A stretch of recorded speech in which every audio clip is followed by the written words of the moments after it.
სიჩუმე 3-2-1. კარაქი თუ ზეითუნის ზეთი? კარაქი. ზღვის პროდუქტები თუ ხორცი?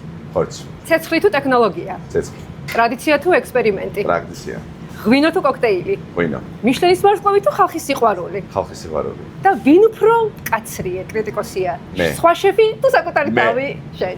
წარმატებები, ველოდებით დღეს. როგორ მეტყობა რომ სოფლელიო არა? კლაშ. ყველაფერი წავედი წინააღმდეგ თანამედროვეობის, მაგრამ არა, რას ამბობ ახლა? თანამედროვეობა ყოველთვის დაგვყვება, მაგრამ აი ეს ტენდენციები არის მოდური. ტენდენცია მოვა და წავა, მაგრამ ტრადიცია არის ის, რომელიც გენეტიკურად გვერგო და გენეტიკით უნდა გადავცეთ ჩვენ. ნახეთ როგორი ფანტასტიკური ლამაზი ახალგაზრდა შეფები ყავს საქართველოს. დენი შეფი არის ჩამოსული მიშელინის, ხო? და ყველა ძალიან მყარად მას პინძლობს. კი ვარსკვლავის გარეშე, მე ყოველთვის ვიზარდ ვარსკვლავი არ მინდა, იმიტომ მე თვითონ პლანეტაა. Siko, which nationality are wine? Georgia. Of course.